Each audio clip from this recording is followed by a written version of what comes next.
Le 26 juillet 1984, dans le Wisconsin, un vieil homme, patient modèle d'un hôpital psychiatrique, tricote calmement. Et personne ne s'en étonne puisque, après tout, c'est juste un vieil homme. Et pourtant, il est la raison pour laquelle Psychose, Massacre à la tronçonneuse et Le silence des agneaux existent.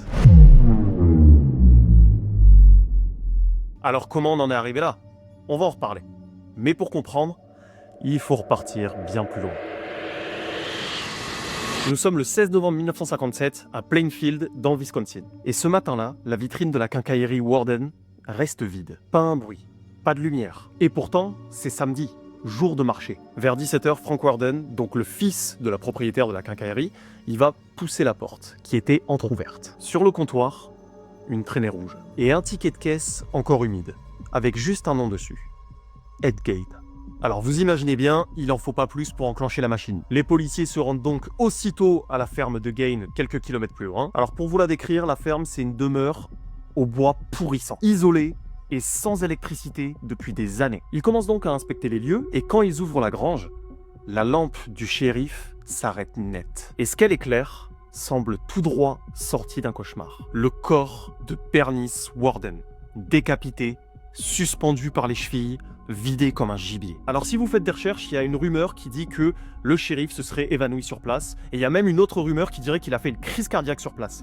Tout ça est faux. Désolé pour tous les fans de drama. Par contre, quand ils rentrent dans la maison, ils vont découvrir deux choses. La première, c'est que Ed Gein a un goût un petit peu particulier pour la déco. Et la deuxième, c'est des masques faits à partir de peau humaine. Des crânes qu'il a sciés pour les transformer en bols. Des gants, une chaise, un abat-jour, tous faits à partir de restes humains. La presse de l'époque va parler d'une quarantaine d'objets, mais il n'y a aucun rapport qui fait apparaître ce chiffre. Donc s'il faut, ça peut être moins, comme ça peut être beaucoup plus. Ce qui est sûr, c'est qu'il y avait bien des dizaines d'objets et que pendant 3 jours, les policiers vont photographier et noter sans relâche. Et à ce moment-là, l'Amérique va découvrir qu'elle vivait à côté d'un homme qu'on prenait pour un voisin serviable, poli, timide, mais qui en fait vivait dans une maison fabriqué à partir de la mort. Une fois au poste, Ed va vite avouer le meurtre de Bernice Warden, mais également celui de Mary Hogan, qui a disparu 3 ans plus tôt. Pour le reste, il parle de visites nocturnes au cimetière. En fait, il va expliquer qu'il déterrait des femmes qui ressemblaient à sa mère. Pourquoi?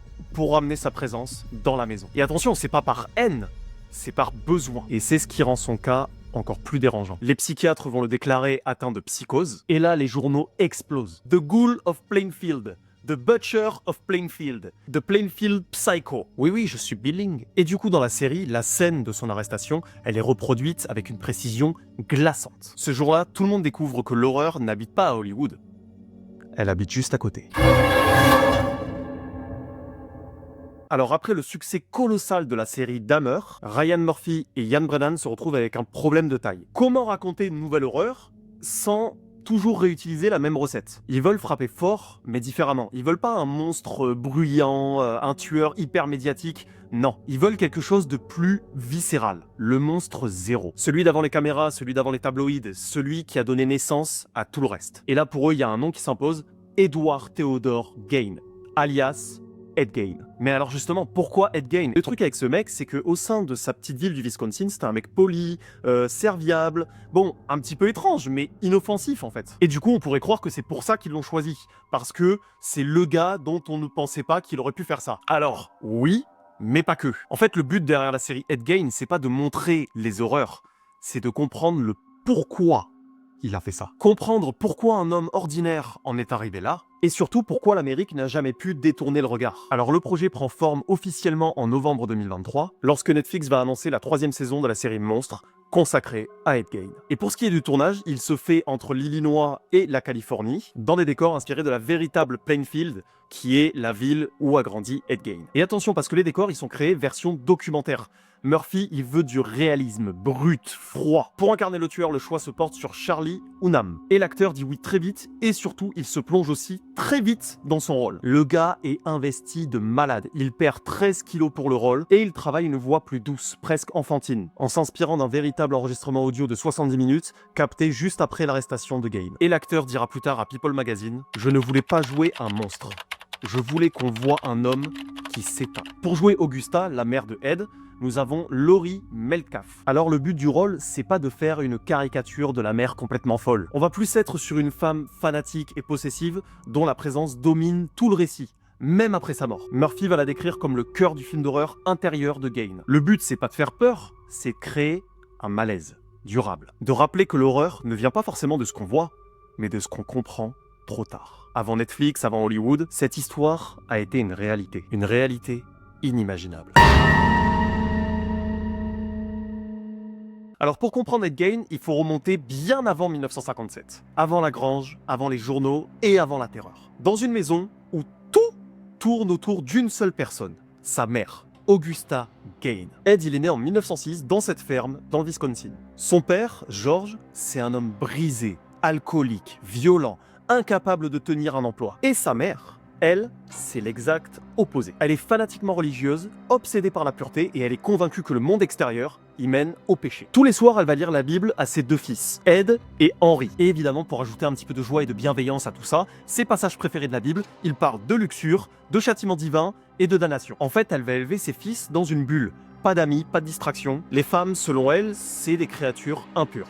Toutes, sauf elle. Et Ed, qui est timide, obéissant, il s'accroche à cette idée. Pour lui, sa mère, c'est la seule personne pure sur Terre. Toute la famille vit isolée, pas d'électricité, pas de radio, rien. Quand les autres enfants jouent dehors, Ed, il va aider sa mère à la traite des vaches. Et une fois que c'est terminé, il va aller dans la cuisine réciter des psaumes de la Bible. Vous imaginez bien qu'à l'école, tout le monde se moque de lui. Il est maladroit, mais par contre, il est jamais violent. Et à chaque fois qu'on critique sa mère, il se referme sur lui-même. On fait donc un bond dans le temps jusqu'en 1940, là où son père décède d'une crise cardiaque. Et 4 ans plus tard, en 1944, il y a un incendie qui ravage un champ voisin.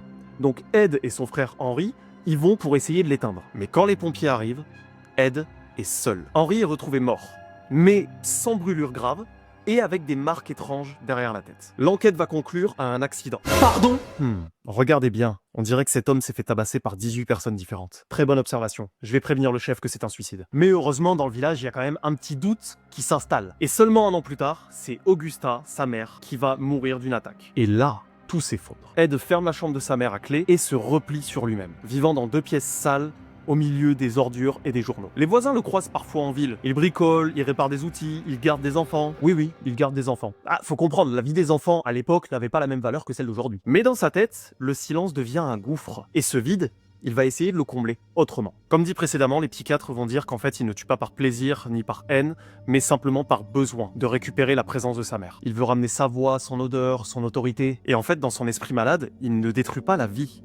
Il tente juste de la réparer. Et du coup, ça explique tout le reste. Les tombes profanées, les objets faits de peau, et ce besoin de bâtir un sanctuaire pour combler le manque. Dans la série, cette relation devient le cœur du drame. Et Laurie Metcalf, l'actrice qui joue la mère, elle a expliqué dans plusieurs interviews qu'elle ne voyait pas son personnage comme un monstre, mais plutôt comme une femme aveuglée par sa foi, convaincue d'agir pour le bien et incapable de voir tout le mal qu'elle fait. Et c'est cette ambiguïté qui rend le personnage si dérangeant. En fait, la série montre un fils incapable de couper le cordon, prisonnier d'un amour maladif. Et c'est peut-être ça le plus effrayant. Parce que ce n'est pas une histoire de haine, mais une histoire d'amour qui a pourri jusqu'à la folie. Après 1957, le nom de Gein quitte les journaux pour devenir un symbole. Celui du mal ordinaire tapi dans la maison d'à côté. Et c'est là que tout commence. En 1959, l'écrivain Robert Bloch, qui vit à moins de 100 km de Plainfield, il s'inspire directement de l'affaire pour écrire un livre. Il va transposer le personnage de Ed Gein en Norman Bates, un fils timide, prisonnier d'une mère tyrannique et d'une culpabilité religieuse démesurée. Du coup, le roman Psycho reprend plusieurs points clés. La maison isolée, la double personnalité mère-fils, la peur du désir et du péché, et la confusion entre amour et domination. Un an plus tard, Alfred Hitchcock va adapter le livre, et le résultat, c'est un choc. Pas de monstre, pas de surnaturel, juste un homme ordinaire. Avec ce film, l'horreur, elle rentre dans le quotidien. Un motel, une douche, une voix. Et sans jamais citer Gein, Hitchcock va transformer son histoire en mythe fondateur. Celui du monstre intérieur, de la normalité détruite. Et en 1974, Toby Hooper va reprendre les mêmes fondations, sauf que lui, il va les presser jusqu'à la nausée. Chez lui, Gein, c'est plus un solitaire, c'est tout un clan. Une famille complètement dégénérée qui découpe, dévore, cuisine. Des êtres humains, hein. Oui, des êtres humains. Ah oui, le ragoût de joggeuse est tellement plus savoureux. Et du coup, Hooper, lui aussi, va s'inspirer des éléments du dossier. Les meubles faits d'os, les masques en peau, l'isolement rural et la maison piège. Mais son intention à lui, elle est différente. Il veut montrer une Amérique qui se consume, dans laquelle la violence ordinaire devient une habitude, et où la chair humaine symbolise en fait ce que la société est prête à sacrifier. Il dira de son film, c'était sur le déclin moral de l'Amérique. sur la façon dont on se consomme les uns les autres.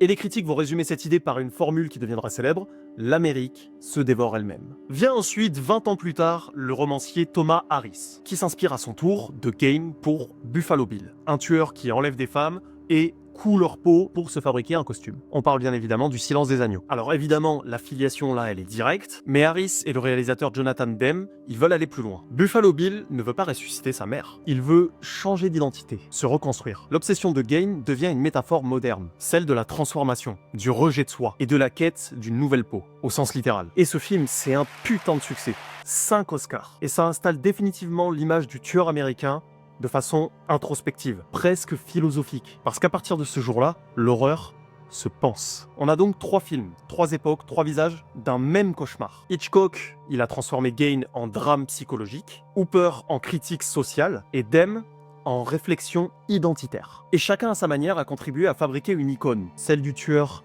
poli, calme, banal, dont le visage pourrait être le nôtre. Et quand la série débarque sur Netflix, Murphy et Brennan, ils créent pas un nouveau monstre. Ils remontent simplement à la source. Parce qu'avant Norman Bates, avant Leatherface et avant Buffalo Bill, il y avait Ed Gein. La série sort, c'est un succès, on l'a dit. Mais beaucoup de gens se posent la question, est-ce que ça s'est vraiment passé comme ça?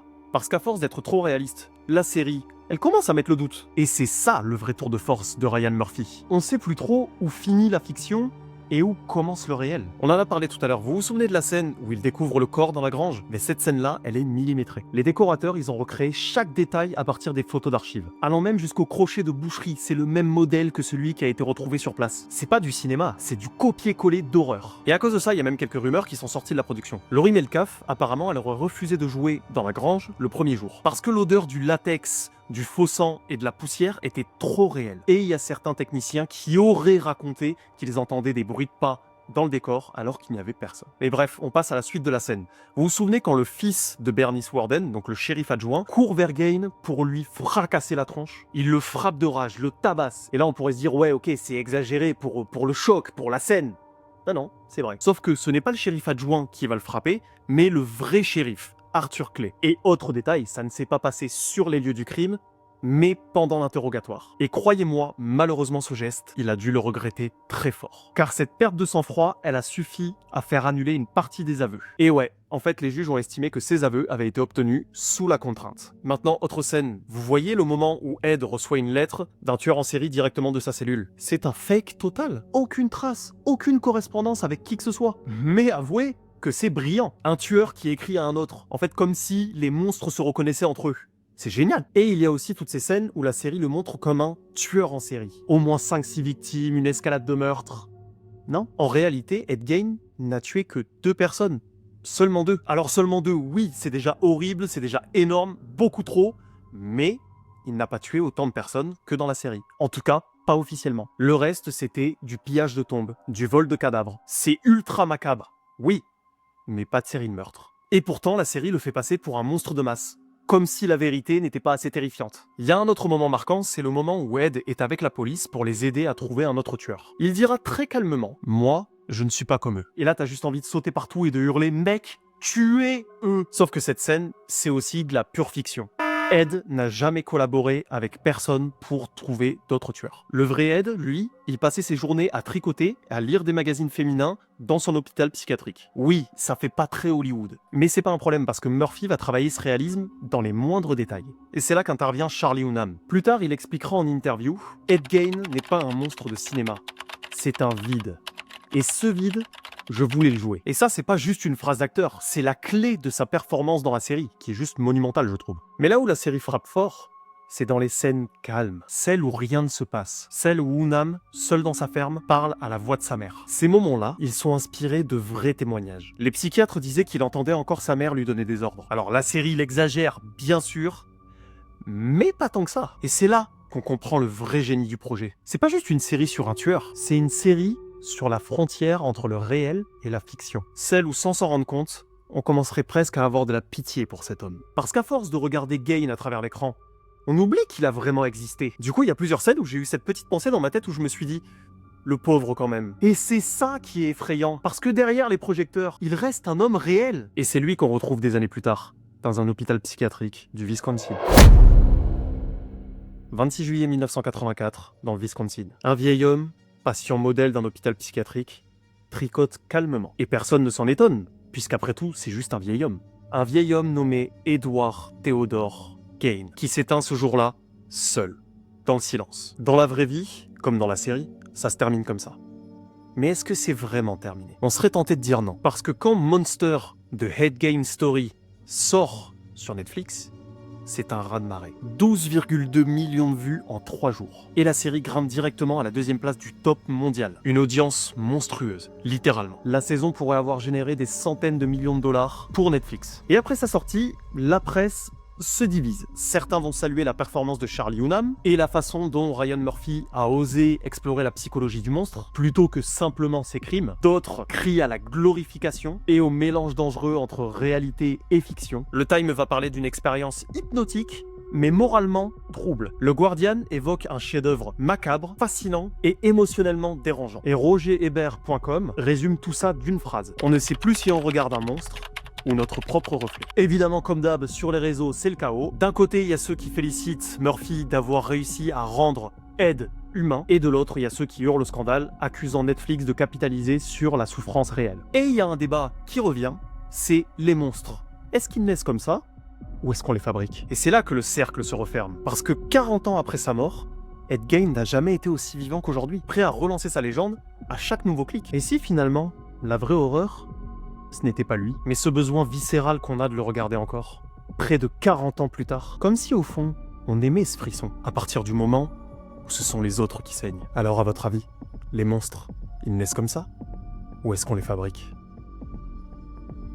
Merci à tous d'avoir regardé cette vidéo, je vous invite à vous abonner, lâcher un like, commenter, partager, ça me soutient énormément. Et de mon côté, je vous dis à la prochaine, dans une prochaine vidéo.